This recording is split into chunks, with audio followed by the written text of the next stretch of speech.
Hello, and welcome to the CCF Online channel. We are excited for you to be part of another worship experience. We pray that what you learn here today will deepen your relationship with Jesus. Enjoy the message!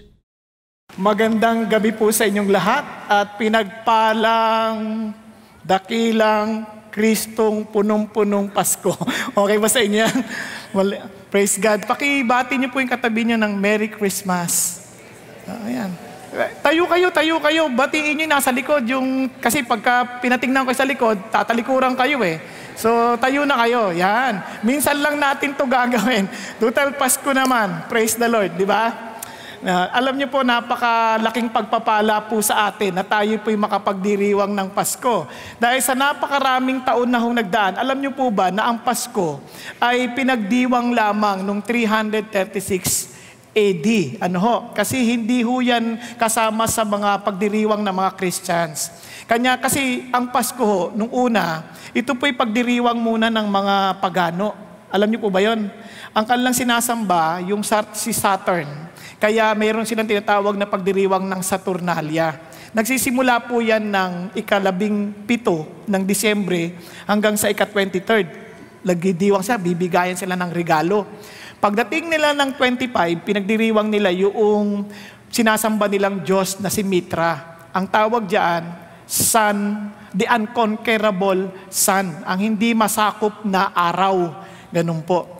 Ngayon, yung mga Christians, dahil po sa kagustuhan nilang mabigay po yung mensahe ng Panginoon tungkol sa kanyang pagdating, ito po, tinry po nilang abutin sila, and to use the celebration, they celebrated the unconquerable Son, si Jesus.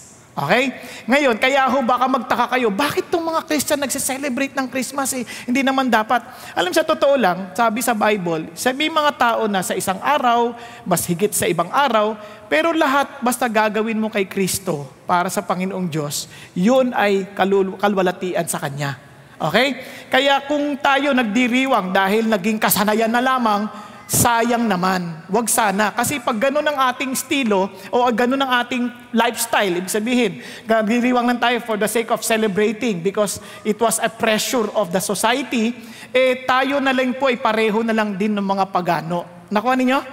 We are not here to celebrate the date kasi nobody really knows the very exact date of Christ's birth. Walang nakakaalam. Wala sa Bible niyan.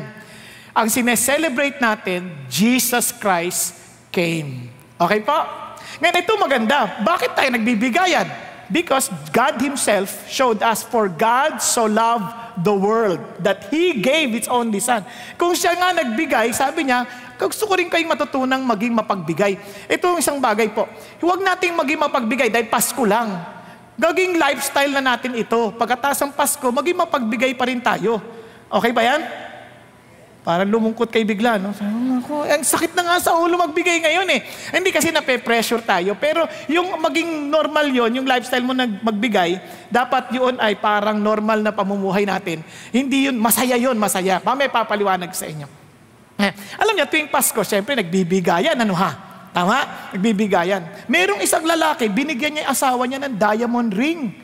Pero may sabi ng kaibigan, grabe ka naman, ang mahal ng binili mo, diamond ring, para sa asawa mo. Sabi niya, kasi yun ang gusto ko ibigay sa asawa ko, yung gustong-gusto niya. Di ba? Di ba ang gusto niya yung SUV na 4x4? Di ba yun ang gusto niya? Pare naman mahirap humanap ng peking 4x4 na SUV. Kaya, di ba, mapapansin niyo, ang daming regalo ngayon, puro peke, ano? Diba? Yung relo nga, nakalagay, Mike, hindi Nike, Mike. Diba? Nagbiro lang po yan, nagbibiroan lang kami kanina. Tapos, meron pa po isa, nakakatuwa naman. Ito, isa naman, sa sobrang kagustuhan niya magbigay, yun, nahuli ng pulis. Tapos, dinala ho sa korte. ang saya-saya pa naman nung huwes. Sabi niya, nung hukom, sabi niya, anong kaso mo? Ang saya-saya pa naman napaaga po ang aking Christmas shopping. Napaaga? Anong kasalanan mo dyan? Wala namang kasalanan sa ganyan. Sabi niya, gaano ba kaaga? Hindi pa po bukas yung tindahan Ang tagal Hindi nyo nakuha, no? Okay lang. Merry Christmas. Anyway, Tayo na po ngayon ay mag-usap patungkol po sa Pasko. Naging tradisyon natin magbigay ng regalo. Sino sa inyo ang nag-e-enjoy pag nakakatanggap ng regalo? Be honest. Uy, praise God, praise God. Alam nyo ba, hindi lahat ng tao mag-e-enjoy pag tumatanggap ng regalo, Minsan pagtanggap nila, hala ka, hindi ko siya naalala. Nagkakaroon ng sense of guilt. Napansin nyo? Yung iba naman, pag nagbigay, naku, dagdag na naman basura ito sa bahay. Walang gamit ito. Napansin niyo ba yun? May mga ganong tao Hindi marunong magpasalamat, hindi nag-e-enjoy. Kaya blessed kayo that nag-e-enjoy kayo pag tumatanggap ng regalo.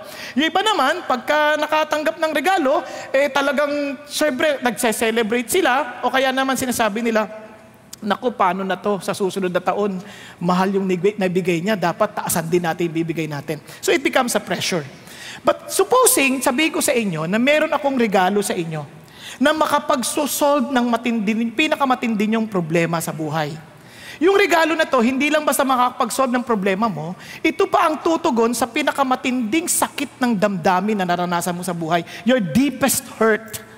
At itong regalo na to, hindi lang yon. Ito, magbibigay sa iyo ng confidence, magbibigay sa iyo ng kagalakan, magbibigay sa iyo ng kapayapaan ng isip at puso. At itong regalo na to, magbibigay sa iyo ng katiyakan sa iyong kinabukasan hanggang sa eternity. Type mo tong regalong ito. Sino may gusto? Pakita sa kamay. Okay. Please, pakiusap ko sa inyo, wag na wag kayong aalis sa silid na ito o sa auditorium na ito o sa gusaling ito nang hindi nyo natatanggap ang regalong yan. Okay ba sa inyo yan? Okay?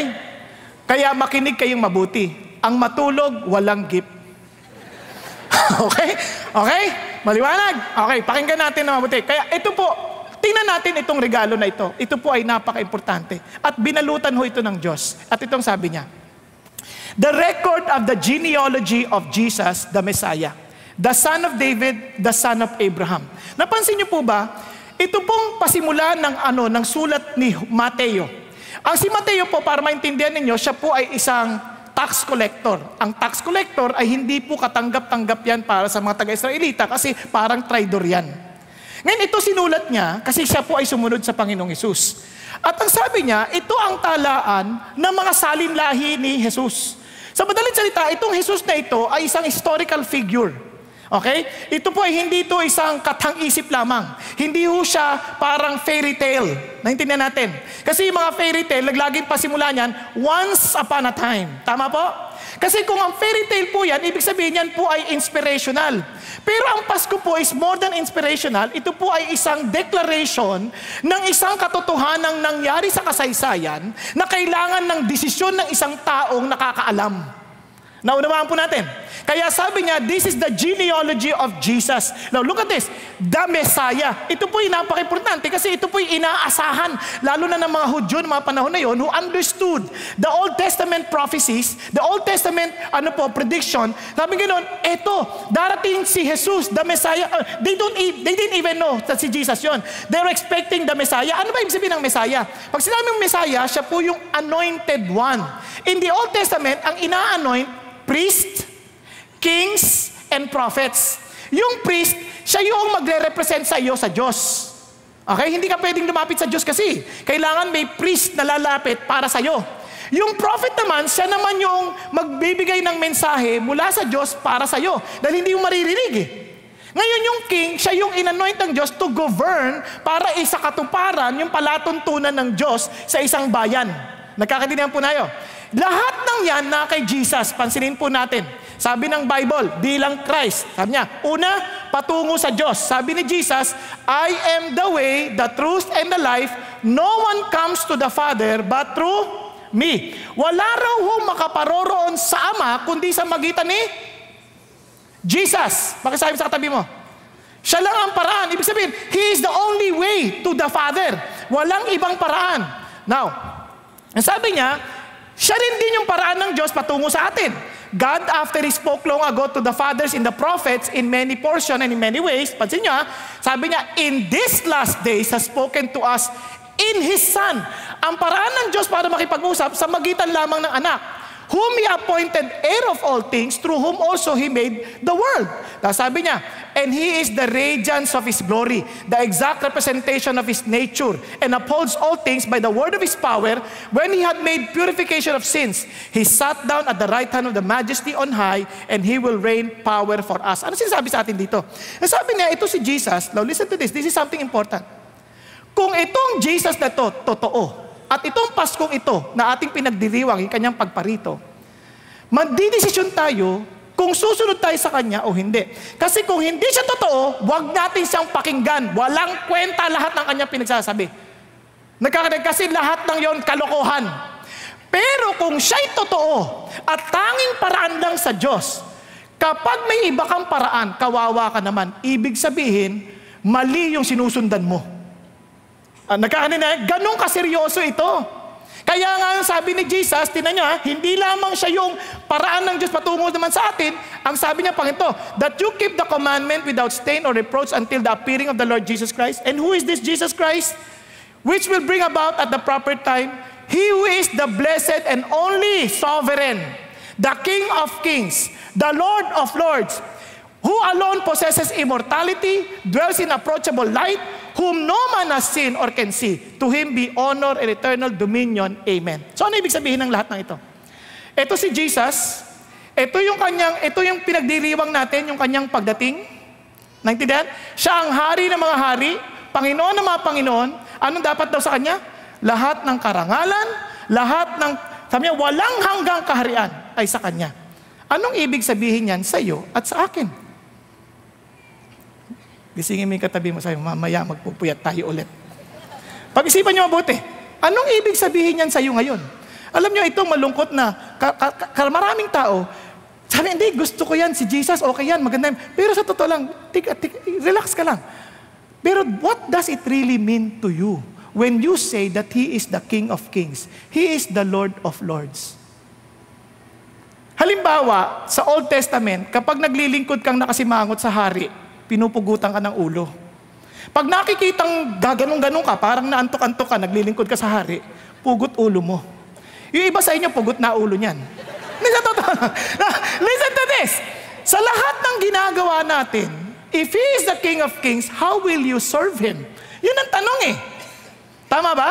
How will you celebrate our time together? Kaya ito po ang hamon sa atin. Now, bakit natin kailangan siyang dumating? Bakit kailangan natin itong hari ng mga hari, Panginoon ng Panginoon? Kung totoo ito, bakit kailangan? Kasi sabi niya, lahat tayo kaaway ng Diyos. And although you were formerly alienated, hostile in mind, engaged in evil deeds, sabi niya, lahat tayo, ang ating isip, laban sa Diyos. No, laban sa Diyos. Teka muna, hindi naman lahat masamang tao Listen to this. Yung minsan, yung mabuti sa atin, akala natin mabuti pa rin. Kasi sa mata ng tao, mabuti. Pero hindi necessarily mabuti dahil sa mata ng Diyos, maaring hindi. Kasi yung standard, parang ganito. Halimbawa, yung katabi mo, may ketong. Nandito ka, di kinakabahan ka. Nakakita na kayo may ketong? Hindi pa. Meron sumakay sa jeep, naalala ko, nakasakay ganyan, no? Nalaglag yung daliri. Dahil may ketong. Nakita nung driver, sabi niya, mama, bayad. Hindi na. Siyempre, nalaglag yung daliri. Siyempre mo, bulok na, nalaglag. Sabi niya, hindi na. So sabi nung may ketong, naku, salamat po, niyakap yung driver. Pakinggan niyo mabuti. Mabuti ba yon? Pagpa-express siya ng kanyang expression of gratitude. Mabuti yon, pero hindi mabuti dahil nakakahawa yon. Naintindihan natin. So sa madalas sa tako, ikaw may kumot ka, may ketong ka, hindi nakikita, nabunubulok na pala yung katawa mo. Nakita mo, giniginaw yung katabi mo. Awang-awa ka. Hindi makatulog ng mabuti, ginaw na ginaw. Binigay mo ngayon yung kumot. Sabi pa niya, thank you. Sabi, hindi niya nakita Nung nakita niya, sosoli mo, tama ba? Mabuti yung ginawa, pero hindi mabuti dahil nakakahawa. Ganun yan tayo sa mga Pilipino, ganyan tayo. Minsan, we are so proud. Papasok tayo sa eskwelahan kahit ang dami nating sakit, talagang nakakahawang sakit.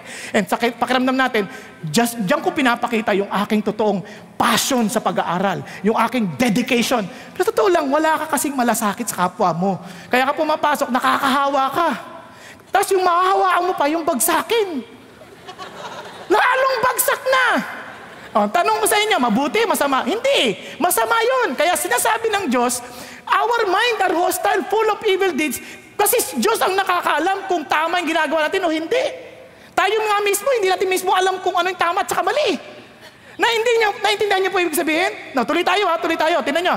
And sabi niya, for the mind set on the flesh is death, but the mind set on the spirit is life and peace. And sabi niya, because the mind set on the flesh is hostile toward God, for it does not subject itself to the law of God, for it's not even able to do so. Sabi niya, ang taong nasa laman, without the spirit, sabi niya, ang utak natin galit sa Diyos, palaban sa Diyos. Sabi niya, kahit gustuhin natin yung gusto ng Diyos, hindi natin kaya.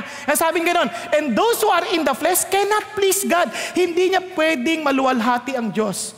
Maraming sabihin niyo, teka, hindi ko nintindi si sabi mo, Brother Bong, mahal na mahal ko ang Diyos. Pakinggan niyo ito, sasabihin ko sa inyo. Lahat tayo, hindi natin naintindihan ang ibig sabihin ng pagmamahal sa Diyos. Alam niyo kung bakit? Yung minamahal nating Diyos, yun yung Diyos na kinreate natin sa sarili nating isip at kinreate nating paniwalaan. Kapag yung Diyos na yan ay sumalungat sa gustuhan natin, sumalungat sa konsepto natin ng Diyos, galit tayo dyan. Hello? Ulitin ko lang. Minsan sabi natin, Diyos, I thank you because you always answer prayer. Tapos pag nakakarinig ka, sinagot yung prayer niya, hallelujah! Tapos kung ikaw na nagpe-pray, hindi sinasagot, labo ni God. Hindi siya sinasagot ang prayer ko. Hindi siya totoo. Nakuha mo? You are creating your own God. Ang akala mo yung Diyos na laging sasagot sa panalangin mo, yung Diyos na hindi ka bibigyan ng problema, yung Diyos na magliligtas sa lahat ng mga challenges mo sa buhay sa lupa. And I'm telling you this, hindi mo kilala yung Diyos. Hello? Kaya nga, maraming tao, sa isip nila, religyoso sila, mahal nila ang Diyos. Pero uulitin ko, sabi ni God, malalaman nyo pag sinasalungat na ng Diyos yung gusto ninyo. Okay po ba yan? Nagkakantindihan tayo? Kaya nga naalala nyo si Paul, kausap si Governor Felix, nung i-express ni Paul na mayroong self-control, na hindi ka pwede makiapid, hindi ka pwede makipagtalik sa hindi mo asawa. Biglang sabi niya, saka natin pag-usapan yan.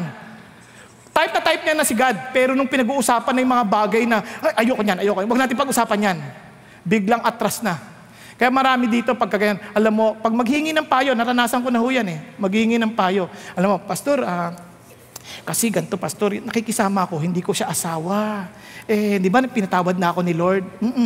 Pagka humingi ng tawad, pinatawad ka na. Di Pastor, ano dapat namin gawin? Maghiwalay. Ay, labo naman! Hindi tama yan! Lilipat na naman yan, ipupunta sa ibang pastor. Tapos bisa magla-love gift pa yan. I love you, Pastor. Ano dapat namin gawin? Lord, bayad na ito. Magsama kayo! Nakuha niyo sabihin? We are creating God in our image more than God who created us in His image. Kaya nga, pansinin niyo, may mga sumasamba, nasa labas lang, nakikiganyan, yung sigarilyo pa, kasi yung Diyos, they created their own God. Pag sinabi mo, yung Diyos walang impyerno, imposibleng may impyerno, mapagmahal ng Diyos, then you are creating your own God. You are not listening to what Jesus Christ is saying. You are not listening to what Jesus Christ is preaching. You are not listening to what He was telling us because He is the King of Kings, the Lord of Lords, worthy of all honor and power and glory and worship. Yun ang ating Diyos. Pero ano ang tiningnan natin sa ating mga sarili? We created our own God. Kaya sabi ng Lord, you cannot please God. Kaya He had to come.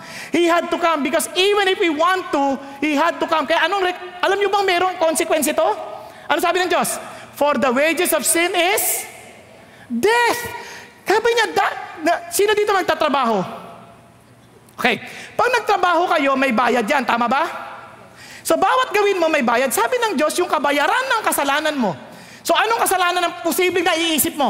Halimbawa, kasalanan ba magsinungaling? Sino nagsinungaling dito? Ang kabayaran niyan, death. Death.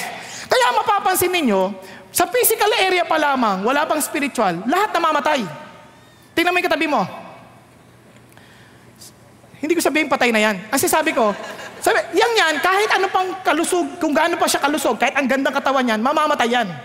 Walang amount ng supplement na pwedeng tumigil para ikaw ay hindi mamatay. Kasi sabi nga ng recent studies, ang aging daw, disease.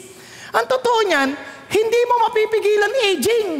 Kahit na uminom ka, mag-exercise ka, totoo yun, makakatulong yun, parang seemingly to become healthy. Na para bang ang haba ng buhay mo. May kakilala po ako, sabi sa akin, Pastor, nung bata pa kami, Pastor, mag-alaga ka, ano ka? Dati mataba ako eh. Sabi niya, ngayon medyo pa. Pero, dati sobra talagang taba. Ewan ko, naabot niyo yun eh. Di ba? Tama, sabi nga, Pastor, mag-vegetarian ka, mag-exercise ka, para humaba buhay mo, Pastor. Sabi ko sa kanya, oo, pero gusto ko man, pero hindi ako talaga pumapayat. Sabi niya, hindi, Pastor, kailangan mag-ingat ka, ganyan. Siya, vegetarian, exercise, patay. At the age of 42. Sabi ko, grabe, ba't namatay yan? Alam niyo kung anong kinamatay? Sinagasaan ng eroplano. Baka hindi kayo maniwala. Paano nangyari yun? Nandun siya sa 911, yung sa tower. Siguro hindi niya alam, nagkakapi lang siya, bigla aeroplano pala dadaan. Hindi mo hawak ang buhay mo eh. Kaya sabi mo sa katabi mo, tandaan mo to ha, lahat ng tao, pakisabi mo sa katabi mo, lahat ng tao, mamamatay. Sana'y wag naman ikaw agad. Sana wag ikaw agad. Kasi, yan ang katotohanan. Kaya nga, ang lahat ng tao nagwo-worry. Pansinin niyo, may pera ka, nagwo-worry ka. Bakit? Kasi maikli lang ang buhay ko dito. Kailangan matamasa ko na lahat ng kaligayahan sa buhay na kaya kong matamasa. Tama ba? Kaya pansinin niyo, sino dito mga walang asawa? Huwag kayo mahiya. Bata pa naman kayo eh. Pero pansinin niyo, pag 18 years old ka, ang tapang mo eh. Gusto ko na mapapangasawa. Kailangan blue eyes, 6 feet ang height. Di ba? Blondie. Yan ang, tsaka mahal ang Diyos. 18 ka nun. Nung 24 ka na, wala pa rin ang liligaw. Biglang, okay na ang 5'8". Kahit brown, dark brown, okay na yan. Kahit brown eyes, okay na yan. Basta mahal ang Diyos. Di ba? 36 ka na, wala pa rin. Kahit mga 5'5", pwede na eh. Di ba? Basta may mata. Iba na eh. Biglang, basta may mata. Tapos pagdating ng 40, wala pa rin ang liligaw. Basta lalaki. Hindi, totoo. Bakit ka nagkakaroon ng ganon? Kasi nga, mamamatay kasi. Ibig sabihin, tumatanda na ako, wala pa akong asawa, so you're beginning to worry. Kasi kung walang kamatayan, ibig sabihin, hindi ka tatanda. Yung edad mo, kung pinakamaganda mong parte sa buhay mo, yun na yun, hanggang sa for the rest of your life, hindi mo kailangan mag-worry yung walang nanliligaw. Kaya ang tao nagwo-worry sa lahat ng bagay sa buhay kasi nga mamamatay ang tao eh. Nagkakaintindihan tayo? Kaya hindi mo pwedeng pigilan yan. Kaya nga nag-aalala tayo pag bumabagba ang piso. Nag-aalala tayo kung paano ng buhay namin, paano kakainin namin. Bakit ang karugtong niyan? Kasi mamamatay ka. Diba? Pag paano natin kakainin, mamamatay tayo. Buti sana kung mamamatay agad, naghihirap pa. Kaya nga nagwo-worry, pag nagkasakit ka, magwo-worry ka na naman. Bakit ka magwo-worry? Kasi mamamatay ako, wala akong pambayad, wala akong pang-ospital, mamamatay ako. Why? Because of sin. Because we are separated from life. We are separated from the source of joy. We are separated from the source of peace. Alam ng Diyos. And we could not solve it. No matter what we do, hindi natin ma-solve. Nakuha ninyo? Kaya nga, God understands our needs. Kaya siya mismo ang pumarito. Kaya pansinin niyo sabi ng Diyos. Kaya ito, do not be afraid, for behold, I bring you good news of great joy. Remember this, I'm not inspiring you how to live. I'm telling you there is a good news. Sabi niya, of great joy, which will be for all the people. Para kanino to? Para sa lahat ng tao. Nagkakaintindihan? Ano sabi niya? Hindi basta joy. Ano napansin niyo? Great joy. Kasi yung joy natin, hindi mo maintindihan. Masaya tayo ngayon, bukas mamaya, hindi na naman. Itong great joy na to, it goes beyond what the world can offer. Nagkakaintindihan? It is beyond our circumstances. It's a great joy. Bakit? Tuloy tayo. Sabi niya, for today in the city of David, there has been born for you. Who is this? A Savior, who is Christ the Lord. Sino nga to? Jesus, the Christ. Tama? Yun ang sabi sa genealogy. And here is Jesus Christ. He is born. Bakit siya naging good news? Bakit? Sabi niya, glory to God. Nung baawitan yung mga anghel. Glory to God in the highest. And on earth, peace among men with whom He is pleased. Now, ito po yung maintindihan. Yung peace at yung joy, lagi yang magkasama. You can never have joy if you don't have peace. Ang tanong, anong klaseng peace ito? Now listen to this. Sabi na, imagine nyo, out of 3,000 years, more than 3,000 years of human history, ilang percent lang ang walang digmaan? 8% lang. 286 ang warless. Naalala ko, sabi pa nga ni Presidente Duterte, mukhang failure na yung tratado na pinusulong niya, sinusulong niya ang kapayapaan with the National Democratic Front. Napansin niyo ba yun? So sa madaling salita, hindi natin makakamtan yung ganong peace. So ito ba yung peace na tinutukoy ng Diyos? Obviously not. Hindi ito tungkol sa political peace. At hindi rin ito tungkol sa internal peace lamang. Alam niyo bakit? Because sabi ng Panginoon Diyos, I came not to bring peace, but division. Wow! Now listen to this. Naging Christian ka, hindi ibig sabihin magiging sobrang wala ka ng problema sa buhay. And the truth is this. Once you become a Christian, your life will become messy, but peaceful. Paano nangyari yun? Walang exemption. Maraming problema. Lahat tayo may problema eh. Tingnan mo yung katabi mo. Tingnan mo. Mukha pa lang, dala-dala niya na minsan eh. Pero siya hindi. Masaya siya eh. Parang ibig ko sabihin, ako nga, dati nung bata-bata ako, pagtingin ko pa lang sa salamin, problema na eh. Total, hindi ko matanggap mukha ko eh. Kaya aaminin ko sa inyo, hindi ko type ang mukha ko. Nung una ko nakita ang sarili ko sa telebisyon, diring-diri ako eh. Sabi ko, ano yung mukhang halimaw? Kaya nga ako nahamong magpapayat kasi nahiya ako sa Panginoong Diyos. Ayoko po kasi nung nakita ko po yung sarili ko na sa TV nung unang-unang pagkakataon, ang laki ko po, mukha ako akong gorilya. Maitim, tapos yung buhok na hindi ginugupit. Kasi nga sa akin, ano lang ako eh, parang wala akong pakialam sa itsura ko. Nung nakita ko, sabi ko, Panginoon, baka hindi sila maniwala. Akala na mamaya kinakain ko yung tights nila. Kaya papayatin mo ako, Lord. Sa awa ng Diyos, tinulungan niya ako magpapayat. Pumayat naman ako sa awa ng Diyos. Pero sa totoo lang, mukha pa lang problema na. Nakuha natin, tatapatin ko kayo, hindi lahat ng tao dito gusto nyo yung mukha ninyo. Hindi ko na patataasin ng kamay. Baka 3 lang ang hindi. Yun ang totoo. Kung sana kamukha ko man lang si ganito. Ang dami nating hangad na kamukha, tama? Ngayon itong ganda sabi ng Diyos, hindi yan tungkol dyan. Ito yung peace na ibig sabihin nito. Ito sabi ng Diyos. Sabi ng Diyos, therefore, having been justified by faith, we have peace with God through our Lord Jesus Christ. Ang ganda ho. Naalala yung kantang Hark the Herald? God and man reconciled. Yun yung peace na sinasabi. Isipin nyo, kung kaaway natin ang Diyos, hiwalay tayo sa buhay, the author of life, the very life. Wala tayo. Death ang ating kaharap. Tama? Ngayon, wala na tayong mapupuntahan. Siya may hawak ng lahat. Wala tayong kalaban-laban. But He is offering peace, reconciliation with us. At isipin nyo kung kayo ay ma-reconcile. Napalapit kayo sa buhay. What kind of life you would have? Kaya nga ho, tuwing ako po ay merong problema, salamat na lang, may kaibigan ako. Napansin niyo ba pag may problema kayo, sino una niyo tinetext? Kaibigan na maaari makatulong, tama? Isipin niyo, yung hari ng mga hari, Panginoon ng mga Panginoon, friend ninyo. At hindi lang basta friend, best friend. Pag-isipan niyo mabuti. Di isang tawag lang. Alam niyo, kaya ako pakiramdam ko isa na ako sa pinakamayamang tao sa balat ng lupa. Alam niyo kung bakit? Hindi dahil marami akong pera. Dahil pag may kailangan ako at talagang kailangan naman talaga para sa kalwalatian ng Diyos, isang tawag lang sa Panginoon. Daig pa ang DHL at FedEx. Dumarating sa pagkakataong hindi ko maisip. Naalala ko one time I was talking. Nagle-lecture akong ganyan. Wala talaga akong kailangan ko talaga yung pera. Pero wala talaga, nagle-lecture. Nagsisingilan na. May singilan kami, yung time na yun. Sabi niya, mamaya na lang ako. Would you believe, pagbukas ko ng computer ko, biglang may nag-email. Pastor Bong, pakikuha mo yung pera, may pinadala ako sa Western Union. Saan yun? Doon yun. Western Union. Sabi ko, saan yun? Doon nga yun. So, hindi ko po talaga alam. So, hinanap ko pa.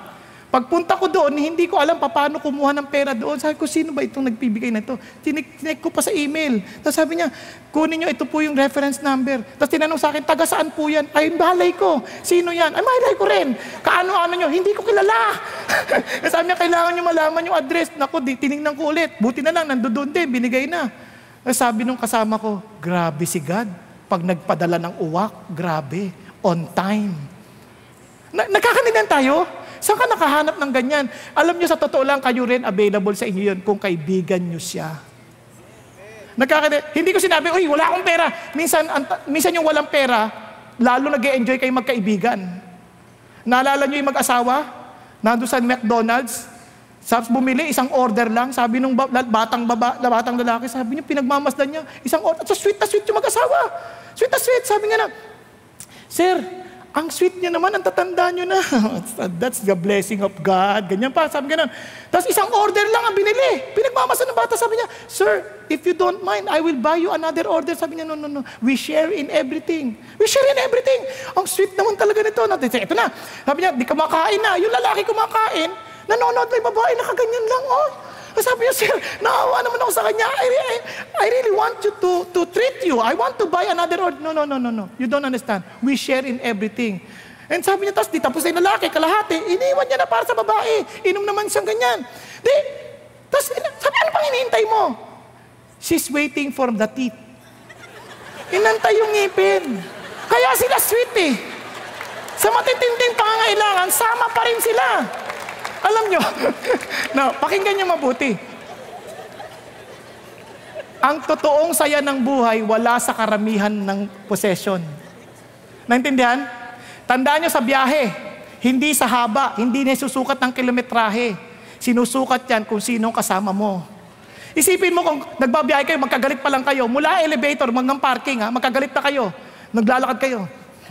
Para ang tagal. Napansin nyo ba yun? Elevator hanggang paakyat lang yun. 2 floors lang. Kantagal ng elevator. Magkagalit kayo eh. Tama? Napansin niyo ba yun? Tapos nagmamadali pa lakad nyo nun. Pero pakiramdam nyo parang ang tagal. Pero kung magkaibigan kayo at enjoy kayo sa isa't isa, naglalakad, holding hands pa kayong ganyan. Pagdating nyo, 10 kilometro na nilalakad nyo, magdating nyo dun sa 10, sabi nyo, andito na tayo? Hindi natin na malayo ng oras. Di ba? Napansin nyo ba yun? Bakit? Dahil ba sa haba? Hindi, dahil sa kung sino kasama ninyo. And now imagine nyo, sabi ni Jesus, that is exactly what I want you to have in this life. And in eternity future, to be with me. Okay po ba yan? To be reconciled with me. And sabi niya, paano mangyari? Sabi ng Bible, look at this. And although you were formerly, tuloy natin alienated and hostile in mind, engaged in evil deeds. Ano sabi ni God? Yet, He has now reconciled you in His fleshly body through death in order to present you before Him holy and blameless and beyond reproach. Para yan mangyari, para ikaw ay magkaroon ng totoong relationship kay God, sabi niya, kailangan maging banal ka din because God is holy. You need to be beyond reproach. You need to be blameless. Ang problema, hindi yan mangyayari. Tama? Kaya Jesus Christ had to come and die for you and me that you will be declared holy, blameless, and beyond reproach. Kaya nung nakipag-isa ka kay Kristo, dahil sa Pasko, anong ginawa ng Diyos? Ikaw ngayon ay holy na. Tingnan mo yung katabi mo, sabi mo, holy ka. Hindi huli, holy. Blameless, beyond reproach. Sabi mo, hindi yan mangyayari. Ang sama akong tao. Hindi eh. Yun ang sabi ng Diyos eh. He will present you holy before God. Ikaw nga, hindi mo makumbinsi yung sarili mong holy ka eh. Pero God is telling you, because of His death, you were made holy. Tama? Paano tayo makatitiyak na totoo to? Kaya nga, ang pamagat natin, Christmas is our assurance. Kaya yan totoo because Christ is our assurance who was born the first Christmas day. Kaya we have to believe and really enjoy God. Be joyful. Isipin nyo, wala ka nang biglang, totoo ba to? I am holy before God. Biglang, wow, yes. Baka sabihin nyo, yan pa lang yung title. Siyempre, introduction pa lang kanina. Now, gusto nyo ng gift? Ito yung, alalahanin niyo itong word na to. Gift. Gift. Remember the word. Grace, intimacy, faithfulness, tender-heartedness. Ulitin natin. Grace, intimacy. Repeat after me para maalala ninyo. Faithfulness and tender-heartedness. Let's start with the word grace. Bakit grace? Balikan natin. Alam niyo, pag binasa niyo yung genealogy, ganito yan. Yung iba ayaw. Ako nung first time ko mabasa yung Bible, nakita na kayo nung maliit na Bible, yung Gideons? Ano kayo doon? And Abraham begot Isaac. Isaac begot Jacob. Jacob begot Judah. Judah begot, ang bigat. Natotoo, tinapong ko yan. Hindi ko naintindihan. Now, nung nakilala ko si Jesus, binasa ko ulit, amazed na amazed ako. And to some of us, hindi natin ito binabasa. Tingnan nyo ha. Abraham was the father of Isaac. Isaac, the father of Jacob. Yung word na bigat sa Greek, pag tinranslate nyo yan, Abraham was the ancestor of Isaac. Isaac, the ancestor of Jacob. Ganun yun. And Jacob, the ancestor of Judah and his brothers. Now, listen to this. Judah was the father of Perez and Zerah by Tamar. Perez was the father of Hezron, and Hezron the father of Ram. Ram was the father of Aminadab, Aminadab the father of Nahshon, and Nahshon the father of Salmon.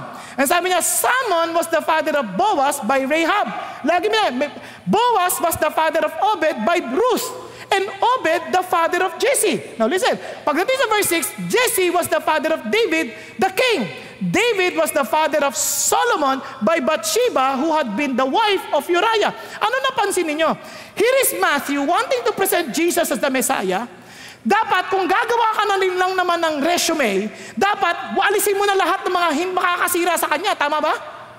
Di ba pag gagawa ka ng resume, ipapakita mo lang doon yung magaganda.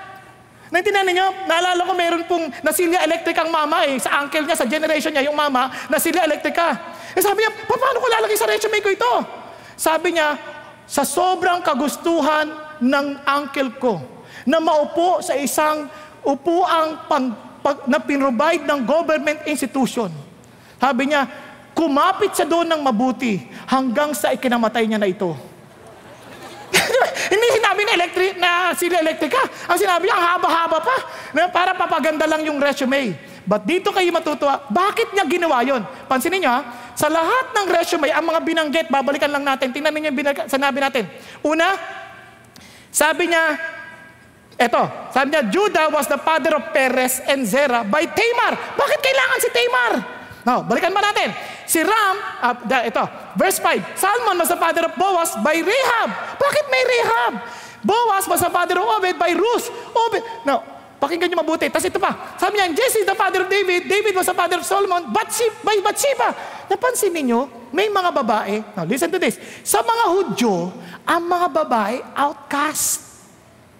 Property ang tingin nila. Kaya ako natutuwa kayo na kayo ay napapakinggan na ngayon sa mga panahon na to. Because of Christianity yan. Kasi noon, ang mga babae, ganito mag-pray ang mga Hudyo. Salamat o Diyos na hindi ako hentil, hindi ako babae. Bakit? Ang babae, property lang ang turing sa kanila. Ngayon sabi ng Lord, eto binanggit, babae. Bukod pa dito, ito mga babae ito, hindi pa maaayos sa babae. Bakit ko nasabi? Tingnan nyo to si Tamar. Naalala niyo si Tamar? Sino nakakalang kay Tamar? Pangalan pa lang ang sama na ng dating. Tamar! Kung tagal, Tamar. Buti sana kung Marimar man lang. Ito, Tamar. Alam niyo ba ang ibig sabihin nun? Itong si Tamar, para maintindihan, pag binasa niyo yung Genesis 38, si Tamar, ito yung nanloko doon sa kanyang father-in-law. Bakit niya niloko? Ganito pa ang laloko niya. Itong father-in-law, may anak na si Er. Yung panganay na anak, namatay dahil masama siya. Hindi nagkaanak.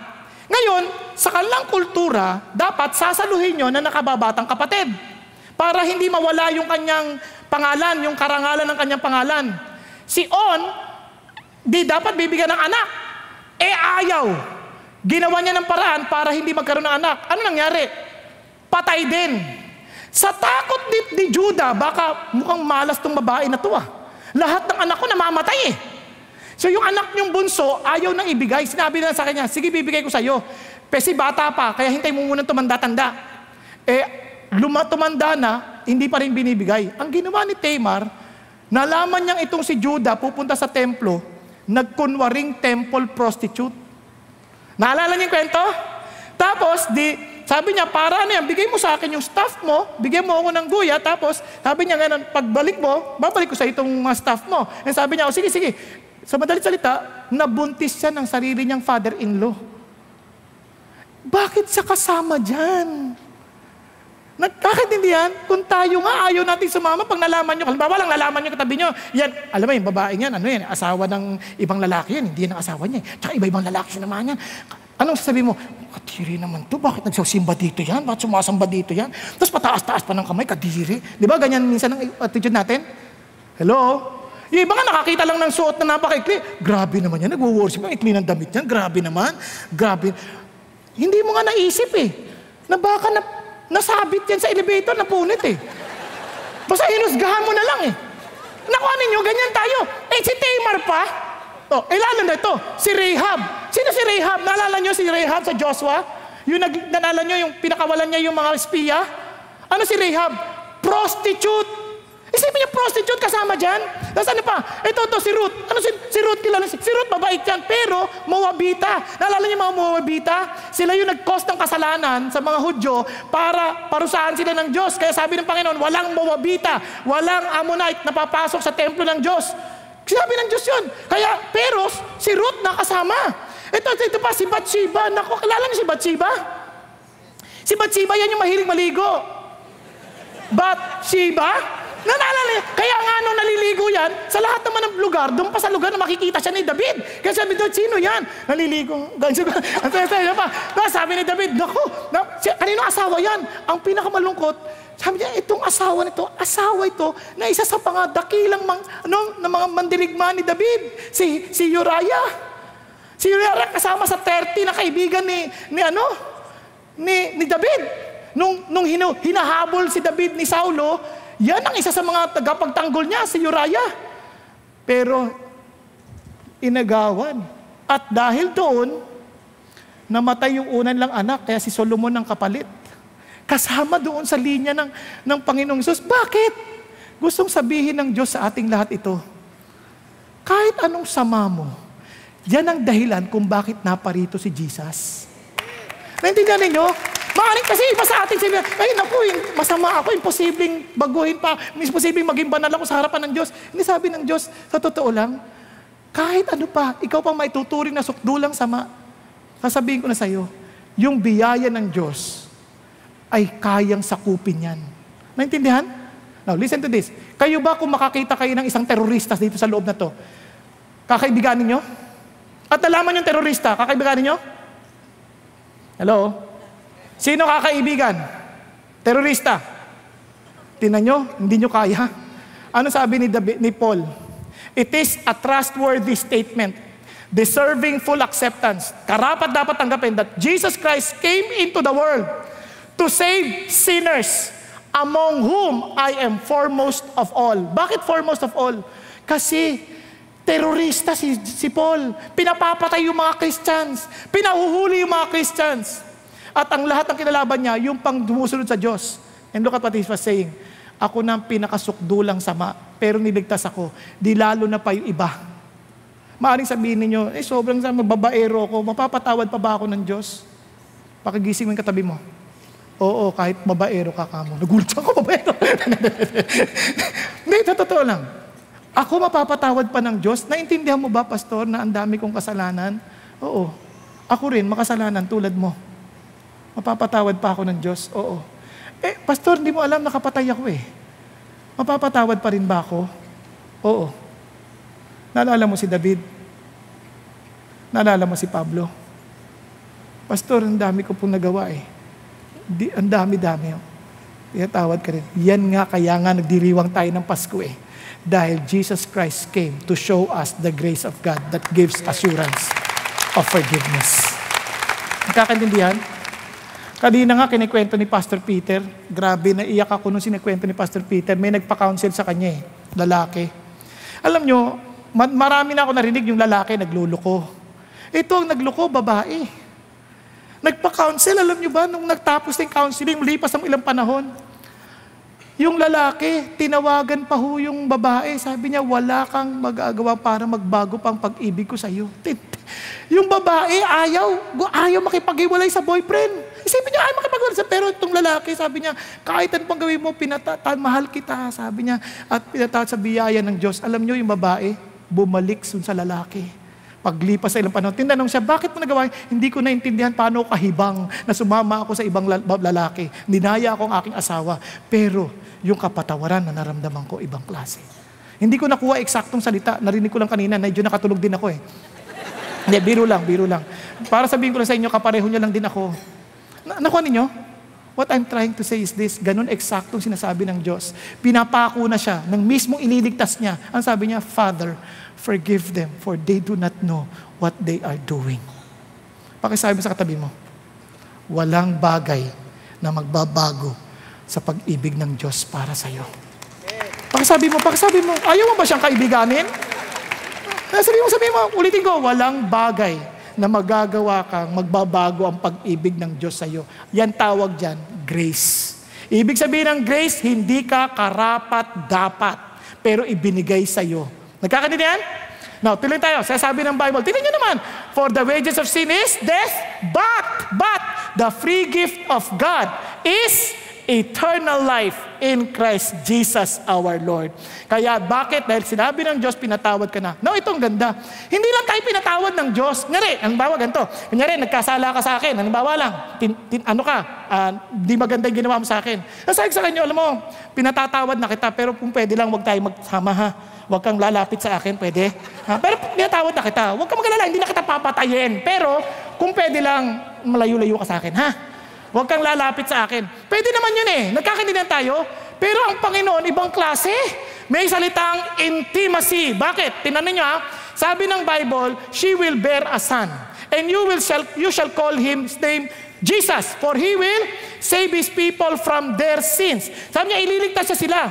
Ngayon, paano niya ginawa yun? Listen to this. Sabi ni Paul, for since our friendship with God was restored by the death of his son, while we were still his enemies, we will certainly be saved through the life of his son. Tama? Sira na yung ating pakikipagkaibigan sa Diyos. Binalik niya through the death of his son. Now listen to this. So now we can rejoice in our wonderful new relationship with God, because our Lord Jesus Christ has made us friends of God. What? Nagkasala tayo sa Diyos, pinatawad na tayo, namatay siya para sa atin, hindi lang para sabihin, patawad na, okay, pinatawad ko na kayo, okay ha? Hindi, sabi niya, gusto ko friends tayo. Close friends, intimate, magkaibigan. Kaya nga ang relationship sa Diyos, intimate. Timpasin niyo yung word na, Lord, Lord. Pag dinodoble yung salita, ibig sabihin, intimacy yun. For example, Abraham. Ay, ibig sabihin, intimate call yun. Kunyari, Jacob. Kasi niya lagi ginagawa ni God yun eh. My God, inuulit-ulit. Pero maraming tao, they pretend to be close to God by saying, Lord, Lord, did we not prophesy in your name? Did we not cast out demons in your name? Ano sabi ng Lord? Depart from me, I never knew you. You doers of iniquity. Ano sinasabi niya? Hindi naman tayo close. Kaya ho, ito yung challenge ng Diyos. Ang totoong Kristyanismo, hindi yung, ay religious ako, nag-attend ako every Sunday, I'm doing my duty. No. Ang sabi ng Lord, ang totoong Christianity, kaya assured ka dahil friends kayo. Nagkakaintindihan tayo? Friends kayo, close kayo ni Jesus. Now, listen to this. At hindi lang ni Jesus, ni God. Now, kung kakampi mo si God, close kayo, ano sabi niya? What then shall we say to these things? If God is for us, who is against us? Wala na tayong biglang, meron kang kalaban, merong galit sa'yo, meron kang problema sa buhay. Who can be against you if God is your friend? Nagkakaintindihan? Kasi kaibigan mo, wow, He is able to do everything necessary to save you. Kaya, He who did not spare His own Son, but delivered Him over for us all, how will He not also with Him freely give us all things? Wala ka nang dapat katakutan because He is your best friend. In other words, wala siyang ipapahintulot na mangyari sa buhay mo na ikasasama mo. O, sabi mo sa katabi mo, walang bagay. Sabi mo, gisingin mo. Sabi niya, walang bagay. Sabi niya, walang bagay na mangyayari sa iyo na ikasasama mo. Di ba naalala sabi ni Paul, for all things work together for good for those who love God? Tingnan niyo, ano nakakatuwa ito? Yung farmer, meron siyang isa lang kabayong ginagamit sa pagsasaka. Pero nyo nung gabi, tumakas! Nawalan siya ng kabayo! Takbuhan yung mga kapitbahay. Sabi ng kabayo, ang malas mo! Iisa lang yung kabayo mo, nawala pa! Tapos yung kabayo, hindi nila alam, sagot ng farmer, alam nyo, mabuti man o masama, Diyos lang nakakaalam. Para sa kanya, walang dapat problema dyan. Hindi niya alam itong kabayo lumabas, pumunta sa gubat. Nakasama ng iba pang mga kabayo. Dahil kasama niya ibang kabayo, may usapang kabayo. Siyempre, magkakasama yan eh. Nung gabing matutulog na, walang matutulugan, ano sabi ng kabayo? Saan ka matutulog? Dito! Kaya, usapang kabayo. Hindi ko alam yung kwento na ito, true story ito, yung party na yun, hindi. So, sa magdalit salita, sabi niya, sama na lang kayo sa akin. Kailangan matulog tayo dito. Paggising sa umaga, ang daming kabayo. Bumalik doon sa farmer. Sabi niya, takbo na may kapitbahay. Ang swerte mo naman. Isa lang kabayo mo, nawala. Tapos kayo, dumami pa. Ang sabi niya, alam niyo, mabuti man o masama, Diyos lang nakakaalam. Dahil medyo wild yung mga kabayo, tinray nung anak. Nalaglag na pilayan. Siyempre, wild eh. Punta na naman yung mga kapitbahay. Ang malas mo naman, iisa lang anak mo. Napilayan pa. Sabi nung farmer, mabuti man o masama, Diyos lang nakakaalam. Nagkaroon ng digmaan sa China. Kinuha lahat ng able-body na lalaki na lumaban. Dahil pilay, hindi na isama. Takbo ka na naman kapitbahay, ang swerte mo naman. Yung mga anak namin, nandun sa digmaan, hindi namin alam kung babalik pa ng buhay. Samantalang anak mo, kasama mo. Ano sagot ng farmer? Buti nga sa inyo. Buti man o masama, Diyos lang nakakaalam. Kapag Diyos kakampi mo, wala kang bagay na katatakutan na nangyayari. Because He will not allow anything, He will not allow, ulitin ko, anything that will destroy you. Always for your good if you love God. Yun ang pangako niya. Kaya tingnan niya sabi ni Paul, for I am convinced that neither death, nor life, nor angels, nor principalities, nor things present, nor things to come, nor powers, nor height, nor depth, nor any other created things will be able to separate us from the love of God, which is in Christ Jesus our Lord. Sarap, no? Nagkakaintindihan tayo? Pero tanong ko, how intimate are you with God? Kaya minsan you are always doubting. Kahit na sinabi nila, ito assurance ko. Kasi hindi tayo intimate. Alam, nagkaroon ng pag-aaral, alam nyo ba, ang bawat tao daw, pag nagtatap ng telepono, dahil sobrang ng addict ng mga tao sa telepono ngayon. Napansin nyo, hindi sila lagi silang may hawak na phone. Minsan kahit may service na, hawak pa rin yung phone. Lagi nagte-text, Facebook, lahat. Nagkaroon ng pag-aaral, yung sobrang addict, mga 5,600 times a day na nagtatap sa phone. Okay? Nagawa sila survey. Yung mga average, mga 2,600 times. Ngayon, kung i-multiply mo yung 24 hours to 60, mga 1,000 plus lang yun.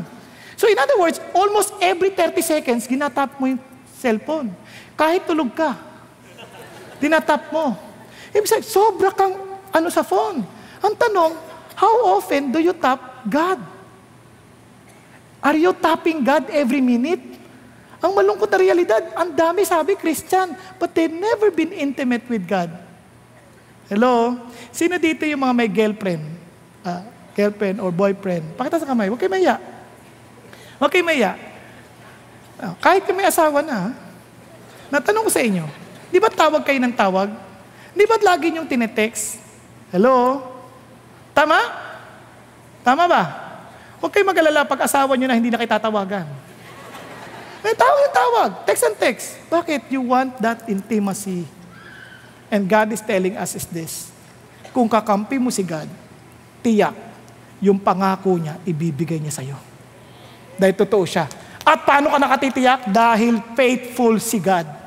Faithful siya. Paano ka natitiyak? Tingnan mo sabi niya sa genealogy, the record of the genealogy of Jesus, the Messiah, the son of David, the son of Abraham. Hindi pwedeng kahit sino na lang sabi, ako yung Messiah. Hindi pwede. Ako yung Son of God, hindi niya pwedeng angkinin yan. Kailangan manggaling siya sa salinlahi ni David, sa salinlahi ni Abraham. Dahil yun ang nasasabi sa sulat, sa hula ng Panginoon. Sabi ng Panginoon, in your seed, all the nations of the earth shall be blessed. Paano natupad yan? Sabi ni Paul, now the promises were spoken to Abraham and to his seed. He does not say, to seeds, sabi niya, as referring to many, but rather to one. And and to your seed, that is Christ. Sa madaling salita, kailangan si Jesus galing sa saling lahi ni Abraham kasi yun ang sinabi ng Diyos. From that seed, all nations will be blessed. Nagkakaintindihan tayo? Hindi pa pwede sabihin, I am the Son of God. I am the appointed Son of God. Hindi pa pwede. Tanong mo, ikaw ba'y galing kay sa saling lahi ni Abraham? Abay malay? Hindi.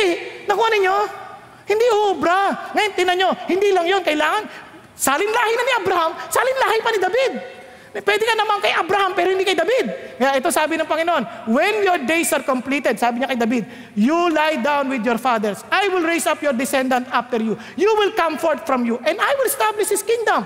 And sabi niya, he shall build a house for my name. I will establish the throne of his kingdom, look at the words, forever.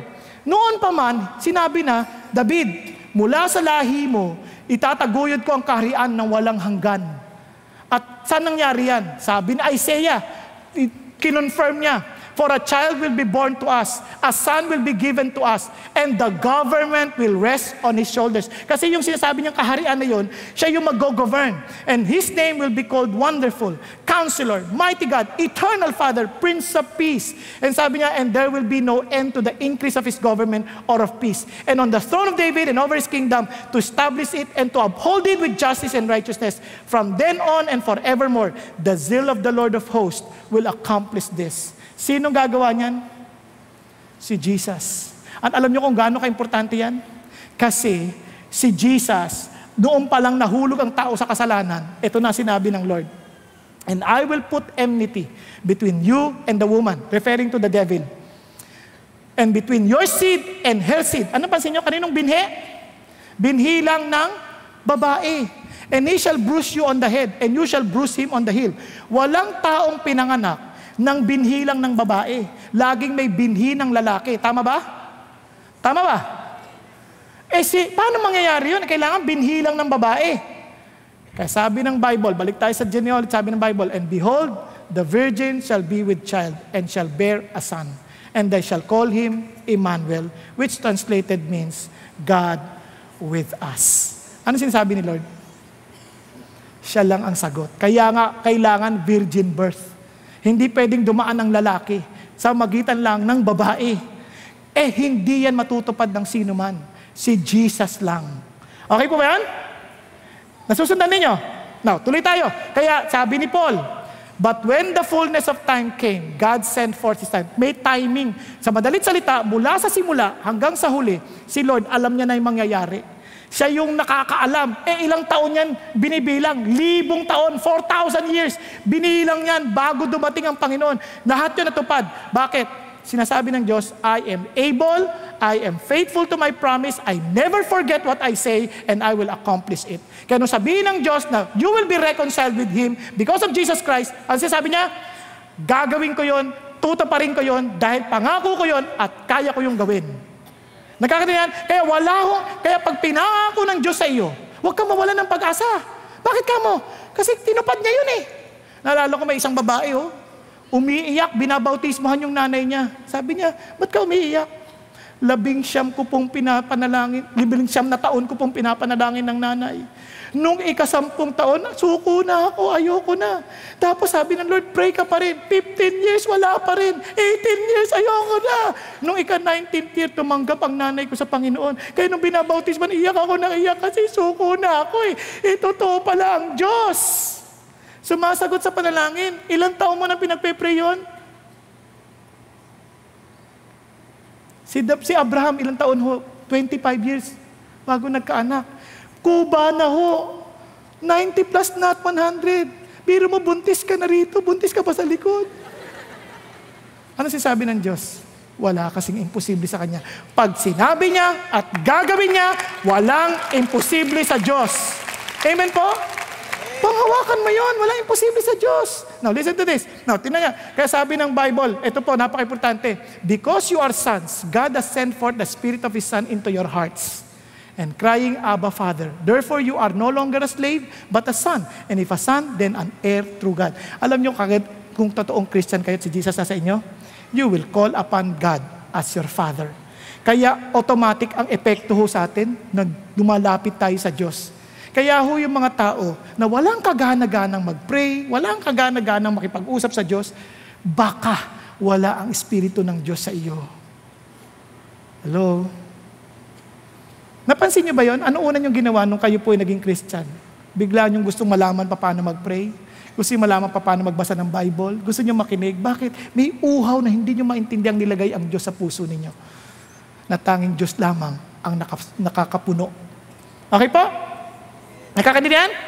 Kaya kapag ang tao walang gana sa Diyos, baka wala Espiritu ng Diyos. Okay? Now, paano ulit ito? Tingnan natin. Sabi, tingnan nyo naman, hindi lang basta virgin, kaya but kept her a virgin until she gave birth to a son. And he called his name Jesus. Sa madalas salita, si Joseph, nagtiis yan. Hinintay niya. Nung magkaanak, saka na lang niya ulit nga napakinabangan si Mary. Okay? And finally, paano mo matatanggap to? Kung ito totoo, how can I experience God's grace? How can I experience His intimacy? How can I experience His faithfulness? Di ba? Kasi para ma-assure ka ng reconciliation eh. Paano? Isipin mo katabi mo, sabi mo, alam mo, paano? Sabi mo. Alam mo, gising ka. Paano? You need to have a tender-hearted. You need to be tender-hearted. Ano ibig sabihin ng tender-hearted? Maraming Pasko na nagdaan. Minsan nakasanayan na natin to. Narinig ko na yan. Narinig ko na tungkol kay Jesus. Narinig ko na yan. Pero minsan, ang tigasan ng puso natin. Ano hindi natin naintindihan? Alam nyo, to the point na tuloy pa rin tayo sa sarili natin buhay. Ano sabi ng Lord? Sabi niya nung kausap niya si Josiah, nung nabasa ni Josiah yung word of God dahil wala siyang kaalam-alam, ang sabi niya, nag-repent siya, iyak sa Diyos. Sabi niya, because your heart was tender and you humbled yourself before God when you heard His words against this place, against these inhabitants, and because you humbled yourself before me, tore your clothes, and wept before me, I truly have heard you, declares the Lord. Ano sinasabi ng Lord? Yung tender-heartedness, yung parang, Lord, dahil narinig ko ito sinasabi mo, Lord, Lord, gusto ko po talaga, inaamin ko po yung pangangailangan ko sa inyo. You need to be honest enough to admit your needs. Nakuha natin? Kaya nga, sabi ng Lord, tinanan niya sa Bible, itong do not be afraid, for behold, I bring you good news of great joy, which will be for all the people. Itong regalo ng Diyos para sa lahat. Pero tatapatin ko sa inyo, hindi kayo lahat makakatanggap. Sample lang. Halimbawa, sabihin ko sa inyo, paglabas ninyo, kunin nyo yung regalo nyo sa labas. Walang ganon ha, kunwari lang. Baka mamaya antayin nyo dun eh. Di ba? Halimbawa lang, meron akong regalo para sa inyong lahat, kukunin nyo sa labas. Yung iba sa inyo, halimbawa, hindi kinuha. Hindi mapapasa inyo yung regalo. Nakuha natin, ganon din ito. This great joy is for all the people, but not everyone can experience it. Kasi hindi lahat handang tanggapin din ito. Kaya nga, paano tanggapin? Sample ng response, si Joseph. Joseph, her husband, being a righteous man and not wanting to disgrace her, planned to send her away secretly. Bakit? Ano ba nangyari? Isipin nyo si Joseph at si Mary, betrothed na. Ang ibig sabihin ng betrothed, engaged. Ang engagement sa Israel at engagement sa Pilipinas, magkaiba. Ang engagement sa Israel, para na rin kayong kasal. Hindi lang kayo pwede magsama. 1 year yon. Okay, ngayon, the only way to separate that, kailangan i-divorce mo. Nakuha niyo? Kailangan pa ng certificate. Ngayon, ito si Joseph, dahil righteous siya, isipin mo lalaki ka. Nalaman mo, during that time na magkahiwalay kayo, engaged sa kayo buntis yung girlfriend mo. What would you feel? Sa babae, hindi nyo ito maintindihan kasi wala naman sa babae nakakababae ka eh. Walang ganon. Sa lalaki, nakakalalaki ito Sinong lalaki yan? Hindi naman pwedeng mabuntis yan ng walang lalaki. Tama ba? Paano nabuntis yan? Kaya siyempre, paano? Sabi ko, di ko ito maintindihan, di ko ito kaya. Paano nabuntis yan? Paano naman? Paano ipapaliwanag ni Mary? Alam mo sabi ni Mary, hindi mo naintindihan, Joseph, nabuntis ako ni Lord. Ano? Ni-rape ka ni Lord? Gulping kaya kita. Isipin mo nga, yung sinasabi mo, hindi masasabi ni Mary yun na binuntis ako ni Lord. Ano ka ba?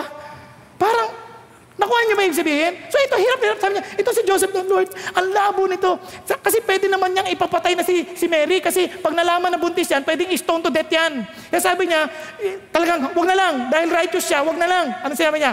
But nung kinukonsider niya nang i-divorce si Mary secretly, an angel of the Lord appeared to him in a dream saying, Joseph, son of David, do not be afraid to take Mary as your wife. For the child who has been conceived in her is of the Holy Spirit. Si God na nagsabi, Joseph. Okay, baka yung nananaginip na sa inyo. Kala nyo kayo si Joseph. Joseph, huwag kang matakot kunin si Mary as asawa mo. Kasi yung baby dyan, From the Holy Spirit yan. Ha? Sabi niya, she will bear a son and you shall call his name Jesus, for he will save his people from their sins. Now, tuloy tayo, sabi niya, and Joseph awoke from his sleep and did as the angel of the Lord commanded him and took Mary as his wife. Ano napansin niyo kay Joseph? Because he followed God with a tender-hearted heart, humbly accepted God's instruction. Anong ginawa niya kagad? Kinuha niya na kagad si Mary para pakasalan. Hindi na sila patumpik-tumpik pa. Kasi ang totoong pananampalataya, ang totoong humble heart, sumusunod sa Diyos. Nakuha natin? Now, paano naman si Mary? Punta naman tayo kay Mary para maintindihan natin. Now in the 6th month, the angel Gabriel was sent from God to a city in Galilee called Nazareth, to a virgin engaged to a man, whose name was Joseph, of the descendants of David, and of the virgin's name was Mary. Now, ito si Mary. The angel said to her, do not be afraid, Mary, for you have found favor with God. Ano yung word ng favor? Grace. Ano ulit ibig sabihin ng grace?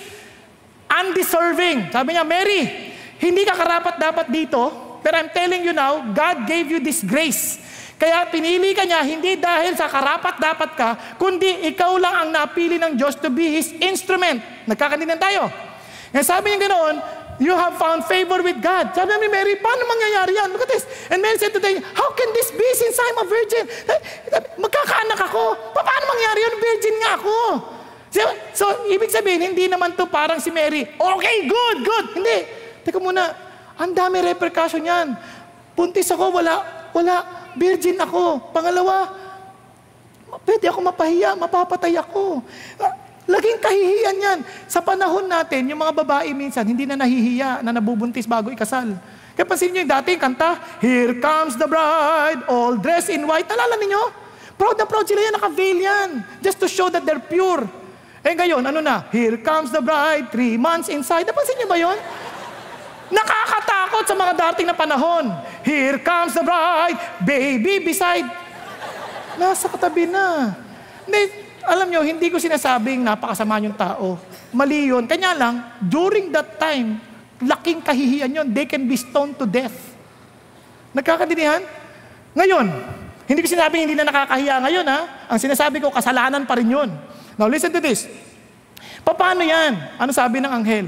And pagkatapos, in-explain ng anghel, ganito yan. And Mary said, behold, the bondslave of the Lord, may it be done to me, according to your word.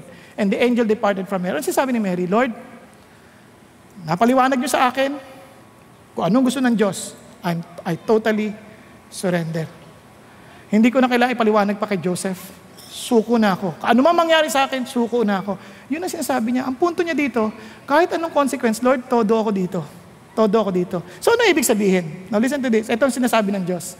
Sabi niya, ang sagot ni Mary, my soul exalts the Lord, my spirit has rejoiced in God my Savior. Kailangan ko ng tagapagligtas. Nagdidiwang ako, sabi niya, for He has regard for the humble state of His bondslave. For behold, from this time on, all generation will count me blessed. Friends, ano sinasabi ng Diyos?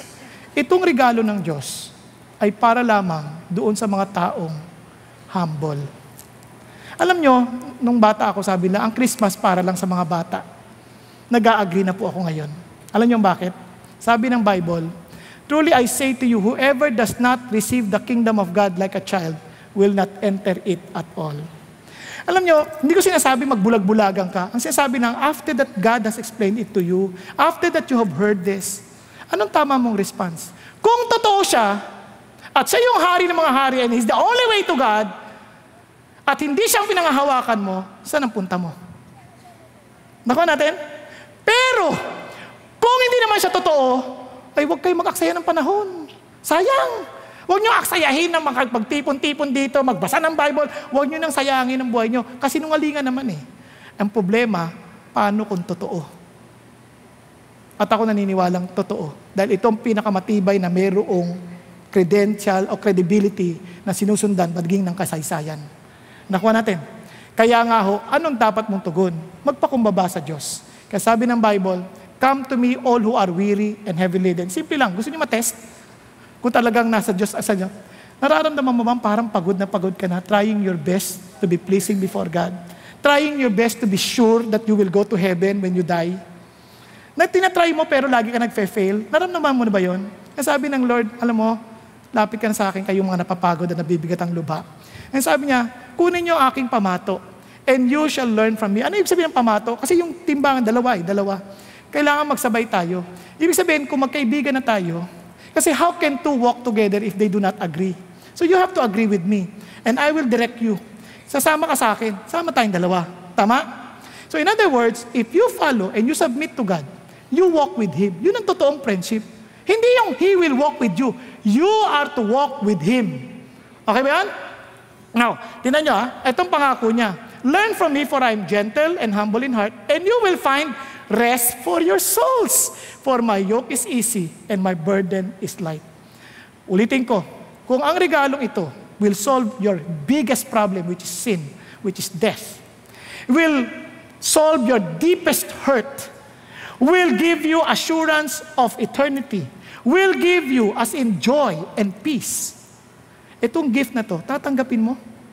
Ang pinaka-sane na response is to accept it. Tama ba? Tama ba? Pag di mo tinanggap, ano ibig sabihin? No, ito na yung offer sa'yo. Hindi pa tinanggap ang tawag dyan. Sayang naman! Kaya nga sa impyerno, maraming gnashing of teeth. Sayang! Bakit hindi ko pa yan pinansin? Napansin niya? Now, malaking panghihinayang. You have to accept. Ano yung sabihin na accept? You have a simple ABC. You have to admit that He is God. You have to believe that He loves you, that He is in control, and He can take even the bad things in your life and turn them around and bring good out of them because He's calling the shots. And finally, C, you have to commit the rest of your life to following His plan for your life. The purpose you are created for in the first place. You are to commit to that. Alam nyo, ang ibig sabihin niyan, nakakita ko ng tindahan, ganito sabi, under new management. Ang ibig sabihin ng pagtangkap kay Jesus ganito, Lord, I am under new management. Jesus Christ now is the manager of your life. He calls the shots and you just submit to Him. Okay po ba yan? Ang tanong, does He call the shot in your life? If you want this gift, and if you want to experience the assurance of Christmas, you have to receive this gift. His grace, to be intimate with Him, and to experience His faithfulness, you have to have a tender heart, to be humble enough to accept, Lord, be the manager of my life. Tayo pong lahat ay yumuko at pumikit sandali. Alam nyo, kayong dalawa lang ng Diyos nakakaalam. Kausapin mo siya. Is He really the Lord of your life? Or naglalaro-laro ka lang tungkol sa Kanya, or you're just trying to be religious. God is not looking for your religiosity. He's looking for you to be reconciled with Him. And the only way is through Jesus Christ. Will you accept Jesus as the manager of your life? Habang nakayuko ang lahat at nakapikit, huwag mo tingnan katabi mo. It's between you and God. You have to make a decision. Huwag mo nang intayin ang marami pang Christmas na hindi mo man lang nabuksan at natanggap ang regalong binigay na sa iyo ng Diyos. Ang tagal-tagal na nito sa ilalim ng Christmas tree mo na hindi mo binubuksan. Ang regalong hindi nabuksan ay walang kwentang regalo. You have to unwrap it and you have to really experience it in your life. Do you want to experience this gift? Will you accept Jesus to be the manager of your life? That you can declare, I'm now under new management. Pwede mong ipanalangin ang parehong panalangin ginawa ko noon. Sabi ko, Panginoong Hesus, pagod na po ako. Gusto ko po ng kapayapaan galing sa inyo. Ang kapayapaang ng pakikipag-isa sa inyo. Ang buhay. Patawarin ninyo ako. At salamat na kayo ay namatay sa krus ng Kalbaryo at nabuhay magmuli upang mapatawad ako sa aking mga kasalanan. At maging banal ako sa harapan ng Diyos. Maging wala akong bahid na anumang bagay na ibabaling sa akin para hindi tanggapin ng Diyos dahil sa inyo. At Panginoong Hesus, pagharian niyo ang buhay ko. At tulungan niyo akong mabuhay ayon sa layunin na meron kayo para sa akin nung unang paman na nilikha ninyo ako. Salamat po, O Diyos. Salamat po, Panginoong Hesus, sa dakila ninyong pag-ibig. Salamat po. Amen. Panginoon Diyos, maraming salamat po. Nakilala niyo ang bawat isang nandito sa silid na ito.